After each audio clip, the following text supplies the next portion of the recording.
Core committee ಸಭೆ ಆಯಿತು, ಸಮನ್ವಯ ಸಭೆ, ಯಾವ ರೀತಿಯಾದಂಥ ವಾತಾವರಣ ಮೂಡ್ತದೆ, ಗೆಲ್ಲಾಗ್ತಾ ಇದ್ದಾರೆ ಬಿಜೆಪಿ ಮತ್ತು JDS ಕಾರ್ಯಕರ್ತರು? ಇಲ್ಲ, ಈ ನಿನ್ನೆ ದಿನದ ಎರಡೂ ಪಕ್ಷಗಳ ಮುಖಂಡರ ಒಂದು ಕೋರ್ ಕಮಿಟಿ ಸಭೆಯಲ್ಲಿ ಚಾಮರಾಜನಗರ ಮತ್ತು ಮೈಸೂರು ಕೊಡಗಿನ ಲೋಕಸಭಾ ಕ್ಷೇತ್ರದಲ್ಲಿ ಎರಡೂ ಪಕ್ಷಗಳ ಮುಖಂಡರುಗಳು ಮತ್ತು ಕೆಳ ಹಂತದ ಕಾರ್ಯಕರ್ತರನ್ನು ಒಳಗೊಂಡಂತೆ ಎಲ್ಲರನ್ನೂ ಇವತ್ತು ವಿಶ್ವಾಸಕ್ಕೆ ತೆಗೆದುಕೋಬೇಕು ಅಂತಕ್ಕಂಥದ್ದು ಮತ್ತು ಬೂತ್ ಮಟ್ಟದಿಂದ ಎಲ್ಲ ಭಾಗದಲ್ಲೂ ಯಾವುದೇ ರೀತಿಯ ಗೊಂದಲಕ್ಕೆ ಅವಕಾಶ ಕೊಡದೆ ಎರಡೂ ಪಕ್ಷಗಳ ಕಾರ್ಯಕರ್ತರುಗಳನ್ನು ಅತ್ಯಂತ ಗೌರವಯುತವಾಗಿ ಅವರ ಒಂದು ಶ್ರಮವನ್ನು ಉಪಯೋಗ ಮಾಡ್ಕೊಳ್ತಕ್ಕಂಥದ್ದಕ್ಕೆ ಹಲವಾರು ಚರ್ಚೆಗಳನ್ನು ಮುಕ್ತವಾಗಿ ಮಾಡಿದ್ದೇವೆ. ಇಲ್ಲಿ ಸಮನ್ವಯದ ಕೊರತೆ ಇಲ್ಲ. ಮೈಸೂರು ಜಿಲ್ಲೆಯಲ್ಲಿ JDS ಮತ್ತು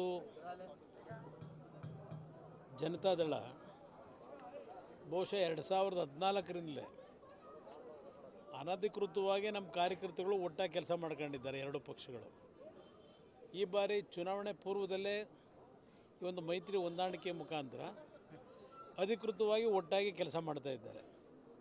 14ರಿಂದ ಇಲ್ಲಿ ಏನೊಂದು ಅನ್ಯೋನ್ಯತೆ ಇಟ್ಕೊಂಡಿದ್ದಾರೆ, ಅದು ಈ ಬಾರಿ ಅಧಿಕೃತವಾಗಿ ಒಟ್ಟಾಗಿ ಮಾಡ್ತಕ್ಕಂಥ ಒಂದು ವಾತಾವರಣ ಇವತ್ತು ಸಮನ್ವಯದ ಕೊರತೆ ಇಲ್ಲದೆ ಆಗಿದೆ ಅಂತಕ್ಕಂಥ ನನ್ನ ಅಭಿಪ್ರಾಯ. ಸರ್, ಮಂಡ್ಯ ವಿಚಾರದಲ್ಲಿ ಸಿದ್ದರಾಮಯ್ಯ ನಿನ್ನೆ ಪದೇ ಹೇಳ್ತಾ ಇರುವಂಥದ್ದು ಕುಮಾರಸ್ವಾಮಿ ಅವರು ಸೋಲ್ತಾರೆ, ಮಗನನ್ನೇ ಗೆಲ್ಲಿಸ್ಕೊಳ್ಳೋಕ್ಕಾಗದಿರೋ ಅದೇನು ಗೆಲ್ತಾರೆ ಅನ್ನುವಂಥದ್ದು ಕಾನ್ಫಿಡೆನ್ಸ್ ಅಲ್ಲಿ ಇದ್ದಂಗಿದೆ. ಹಿಂದಿನ ಚುನಾವಣಾ ಫಲಿತಾಂಶದ ಹಿನ್ನೆಲೆಯಲ್ಲಿ ಹೇಳಿದ್ದಾರೆ. ಕಳೆದ ಬಾರಿ ಮಂಡ್ಯ ಕ್ಷೇತ್ರದ ಅಭ್ಯರ್ಥಿಯಾಗಿ ಕುಮಾರಸ್ವಾಮಿಯವರ ಮಗ ನಿಖಿಲ್ ಕುಮಾರಸ್ವಾಮಿ ಜನತಾದಳದ ಅಭ್ಯರ್ಥಿ ಆಗಿರಲಿಲ್ಲ. ಅವನು ಕಾಂಗ್ರೆಸ್ ಮತ್ತು ಜನತಾದಳ ಎರಡರ ಒಂದು ಮೈತ್ರಿಯ ಅಭ್ಯರ್ಥಿ ಆದಂಥದ್ದು. ಆ ಎರಡೂ ಪಕ್ಷಗಳ ಮೈತ್ರಿ ಆಗಿದ್ದು ಬಹುಶಃ ಆ ಚುನಾವಣೆ ನಾವು ಗೆಲ್ಲಲಿಕ್ಕೇನು ಸಾಧ್ಯ ಆಗಲಿಲ್ಲ. ಅವತ್ತು ನಿಖಿಲ್ ಕುಮಾರಸ್ವಾಮಿಯವರ ಸೋಲಿಗೆ ನಾನೊಬ್ಬನೇ ಕಾರಣ ಅಲ್ಲ,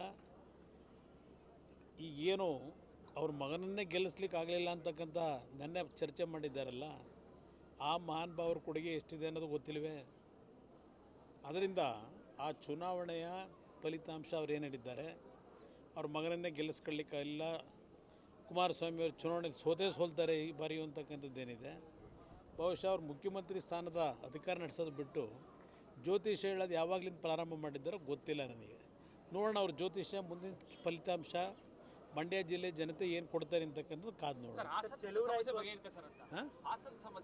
ಏನು ಸಮಸ್ಯೆ ಇಲ್ಲ, ಒಂದು ಸಣ್ಣ ಪುಟ್ಟ ಗೊಂದಲಗಳಿದೆ, ಅದು ಇರಲಿ. ಅದೆಲ್ಲವನ್ನು ಸರಿಪಡಿಸಿ ಚುನಾವಣೆ ನಡೆಸ್ತಕ್ಕಂಥದ್ದಕ್ಕೆ ಕೆಲವರಲ್ಲಿ ಸ್ವಲ್ಪ ಅಸಮಾಧಾನ ಇರ್ತಕ್ಕಂಥದ್ದು ನಿಜ, ಸಹಜ. ಆದರೆ ಒಟ್ಟಾರೆ ಎರಡೂ ಪಕ್ಷಗಳಿಂದ ಒಟ್ಟಾಗಿ ಚುನಾವಣೆ ನಡೆಸ್ತಕ್ಕಂಥದ್ದು ಹಲವಾರು ಕಡೆ ಪ್ರಾರಂಭ ಮಾಡ್ಕೊಂಡಿದ್ದಾರಲ್ಲೂ ಸಹ. JDS ನಲ್ಲಿ ಈಗ ಎಸ್ ಉಳ್ಕೊಂಡಿದೆಯಾ, ಜಾತ್ಯತೀತವಾಗಿ JDS ಉಳ್ಕೊಂಡಿದೆಯಾ ಅನ್ನೋ ಪ್ರಶ್ನೆಗಳನ್ನು ಈ ಸಾರ್ವಜನಿಕ ವಲಯದಲ್ಲಿ ಸಭಾ ಕಾರ್ಯಕ್ರಮದಲ್ಲಿ ಸಿದ್ದರಾಮಯ್ಯ ಚರ್ಚೆ ಮಾಡೋದು. ಈಗ ಸಿದ್ದರಾಮಯ್ಯರಿಂದ ನಾನು ಸರ್ಟಿಫಿಕೇಟ್ ತಗೋಬೇಕಾ? JDSನಲ್ಲಿ ಎಸ್ ಇದೆಯೋ ಇಲ್ವೋ ಅಂತಕ್ಕಂಥ ಸರ್ಟಿಫಿಕೇಟು ಸಿದ್ದರಾಮಯ್ಯರಿಂದ ಪಡಿಬೇಕಾಗಿಲ್ಲ. ಅವರು ಏನೇನು ನಡೆಸಿದ್ದಾರೆ ಅನ್ನೋದು ಇತಿಹಾಸದಲ್ಲಿ ಇದೆ. ಅವ್ರು ಹೇಳಿದ್ರಲ್ಲ, ಅದಂತೂ ನೆನ್ನೆ ಮಂಡ್ಯದಲ್ಲಿ ಅವ್ರ ಪಕ್ಷದ ಅಭ್ಯರ್ಥಿ ಮಂಡ್ಯ ಜಿಲ್ಲೆಯ ಅಭ್ಯರ್ಥಿ ಮೂಲ ಅಂತ ಹೇಳಿದ್ದಾರೆ. ಈಗ ಕಾಂಗ್ರೆಸ್ನಲ್ಲಿ ಇವರು ಮುಖ್ಯಮಂತ್ರಿ ಆಗೋರಲ್ಲ, ಇವರು ಕಾಂಗ್ರೆಸ್ನ ಮೂಲ ಕಾಂಗ್ರೆಸ್ಸಿಗರ, ಇವರು ವಲಸೆ ಕಾಂಗ್ರೆಸ್ಸಿಗರಲ್ವ? ಮೂಲ ಕಾಂಗ್ರೆಸ್ಸಿಗರನ್ನೆಲ್ಲ ಕಸದ ಬುಟ್ಟಿಗೆ ಹಾಕಿ ಇಲ್ಲಿ ವಲಸಿಗ ಬಂದು ಈಗ ಅಲ್ಲೇ ಆವರಿಸ್ಕೊಂಡಿಲ್ವ ಇವರು? ಇಲ್ಲಿ ಮೂಲ ಪ್ರಶ್ನೆ ಇವತ್ತೇನು ಪ್ರಶ್ನೆ ಮಾಡ್ತಾರೆ, ಪಾಪ ಅವರು ಚಾಮುಂಡೇಶ್ವರಿ ಬಿಟ್ಟು ಅಲ್ಲೆಲ್ಲೋ ಬಾದಾಮಿಗೆ ಯಾಕೆ ಹೋದರು ಕಳೆದ ಚುನಾವಣೆಯಲ್ಲಿ? ಇಲ್ಲಿ ನಿಲ್ಲಬೇಕೋ ಬೇಡೋ ಅಂತೇಳಿ ಹಲವಾರು ಕ್ಷೇತ್ರಗಳ ಚರ್ಚೆಗಳು ನಡೀತಲ್ಲ ಕಳೆದ ಚುನಾವಣೆಯಲ್ಲಿ. ಅದು ಯಾಕೆ ಮಾಡ್ಕೊಂಡು ಹೊರಟಿದ್ರು? ನಾನು ಕನ್ನಡಿಗ, ಕರ್ನಾಟಕದವನು. ಕರ್ನಾಟಕದಲ್ಲಿ ಯಾವುದೇ ಕ್ಷೇತ್ರದಲ್ಲಾದರೂ ನಿಲ್ತಕ್ಕಂಥದ್ದಕ್ಕೆ ಜನ ಬಯಸಿದಾಗ ಇವತ್ತು ಪಕ್ಷದ ಒಂದು ಕಾರ್ಯಕರ್ತರ ಒತ್ತಡಕ್ಕೆ ಗೌರವ ಕೊಡ್ತಕ್ಕಂಥದ್ದು ನಾನು ನನ್ನ ಸಂಸ್ಕೃತಿಯಲ್ಲಿ ಇವತ್ತು ಅಳವಡಿಸ್ಕೊಂಡಿದ್ದೇನೆ ರಾಜಕೀಯಕ್ಕೆ ಬಂದ ನಂತರ. ಇವರು ಯಾರಿಂದಲೂ ನಾನು ಸರ್ಟಿಫಿಕೇಟ್ ಪಡಿಬೇಕಾಗಿಲ್ಲ. ಜನತಾದಳದ ಸೆಕ್ಯುಲರ್ ಐಡೆಂಟಿಟಿ ಬಗ್ಗೆ ಇವರಿಂದ ಕಲಿಬೇಕಾಗಿಲ್ಲ. ನಮ್ಮ ಪಕ್ಷ ಇವತ್ತು ಬಿ ಜೆ ಪಿ ಜೊತೆ ಹೊಂದಾಣಿಕೆ ಮಾಡಿದ್ರು. ನಮ್ಮ ಒಂದು ದೇವೇಗೌಡರ ಒಂದು ಸುದೀರ್ಘ ರಾಜಕಾರಣದಲ್ಲಿ ಅವರೇನು ಬಂದಿದ್ದಾರೆ ಅದರಲ್ಲಿ ಯಾವುದೇ ರೀತಿಯ ಬದಲಾವಣೆ ಮಾಡಲಿಕ್ಕೆ ಸಾಧ್ಯ ಇಲ್ಲ. ದೇವೇಗೌಡರ ಬಗ್ಗೆ ಪದೇ ಪದೇ ಚರ್ಚೆ ಮಾಡ್ತಾರೆ. ದೇವೇಗೌಡರ ಬಗ್ಗೆ ಚರ್ಚೆ ಮಾಡ್ತಕ್ಕಂಥದ್ದಕ್ಕೆ ಯಾವ ನೈತಿಕತೆ ಇವರಲ್ಲಿದೆ?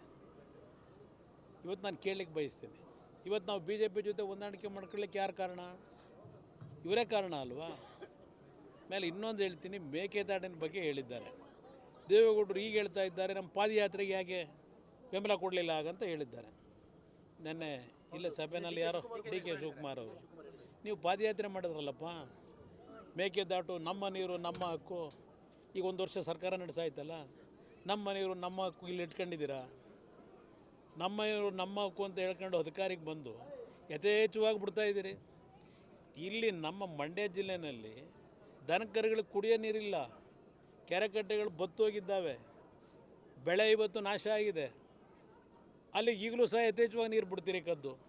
ಇಲ್ಲ ನಾವು ಬೆಂಗಳೂರು ನಗರಕ್ಕೆ ನೀರು ಕೊಡೋದಕ್ಕೆ ಮೊನ್ನೆ ಏನೋ ಸ್ವಲ್ಪ ರಿಲೀಸ್ ಮಾಡಿದ್ದೀವಿ ಅಂತಾರೆ. ಆದರೆ ಸಂಗಮದ ಹತ್ರ ನೀರು ಯಾವ ರೀತಿ ಹೋಯ್ತು ಅನ್ನೋದು ಆ ಭಾಗದಲ್ಲಿ ಜನ ಮಾತನಾಡ್ತಾ ಇದ್ದಾರೆ. ನಿಮಗೆ ಆ